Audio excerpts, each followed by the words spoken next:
What's on your mind? I see that you are struggling.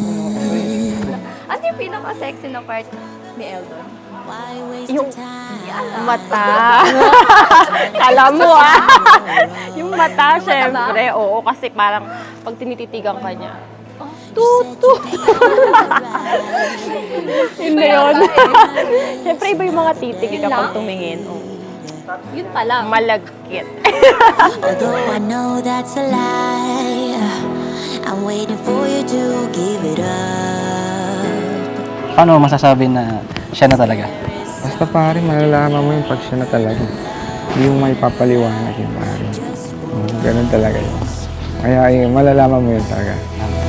You got that free love. You want to heal the world. So now I am saving mine for us. Never met someone like you. You got this humble heart and sweet. Kakilala kami sa school faculty. Magko-conduct ako ng choir audition. And then I saw him. And then I shouted at him in very intimidating way.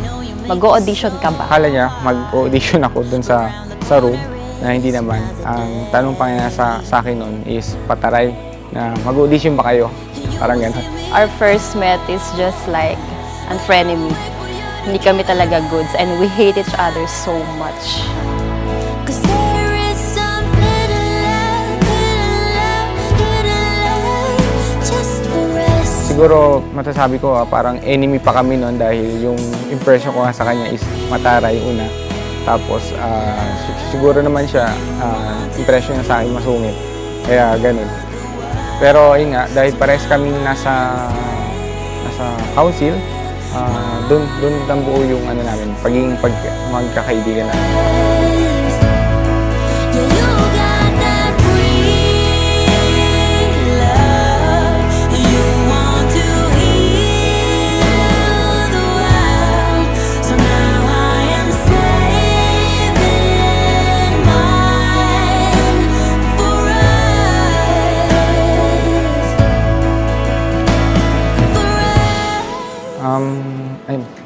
Nagpapasalamat ako sa Ama dahil binigay niya sa akin si Julie. Dahil sa dami-dami ng babae, si Julie yung nakatuluyan ko. Talaga nag-pray ako na, God, sana siya na lang talaga, na kung meron man para sa akin, why not yung best friend ko na lang, diba? Since we know each other very well, like, hindi lang ako nangulit kay God, araw-araw, gabi-gabi. Siya na lang talaga, and God gave me him.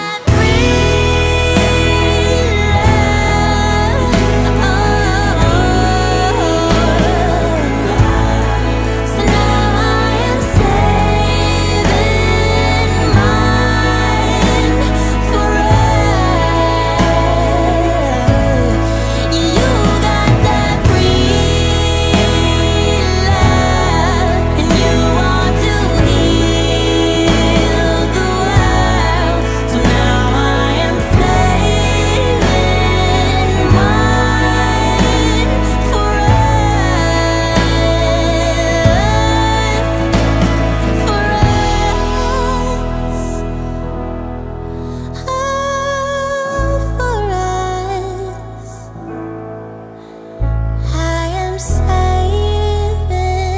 Labs, nandito na tayo. So, ito na yung pinaantay natin.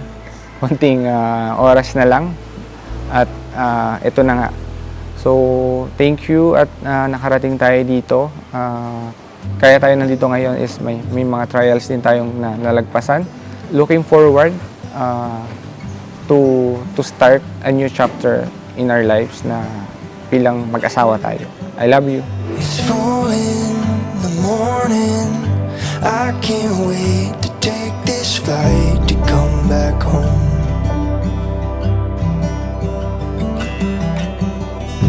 Watching, counting every sunset till you're back. Walang katapusang pasasalamat na dumating siya sa buhay ko. Binigyan niya ng direksyon yung buhay ko. And kung gaano ko siya kamahal. But hindi kasi yun masusukat ng araw-araw mo lang sasabihin.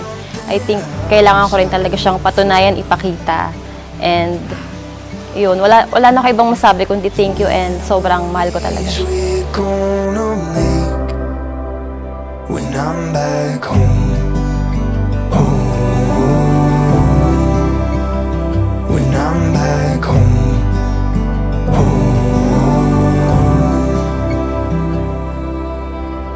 It's 9 in the morning. Won't be long until I'm back where I belong. And they say distance makes the heart go fonder. Then my heart is overgrown. The memories we're gonna make when I'm back home.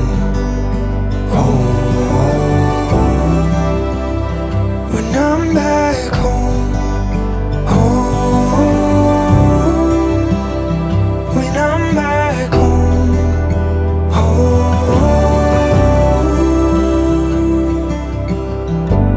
At sinabi ng Panginoong Diyos, hindi mabuti na ang lalaki ay mag-isa. Siya'y ilalalang ko ng isang katulong niya. At hinulugan ng Panginoong Diyos ng di kawasang himbing ang lalaki. At siya'y natulog. At kinuha ang isa sa kanyang mga tadyang at pinapaghilom ang laman sa dakong yaon. At ang tadyang na kinuha ng Panginoong Diyos sa lalaki ay ginawang isang babae. At ito'y dinala niya sa lalaki. At sila'y pinasmasan ng Diyos. At sa kanila'y sinabi ng Diyos, kayo'y magpalaanahin at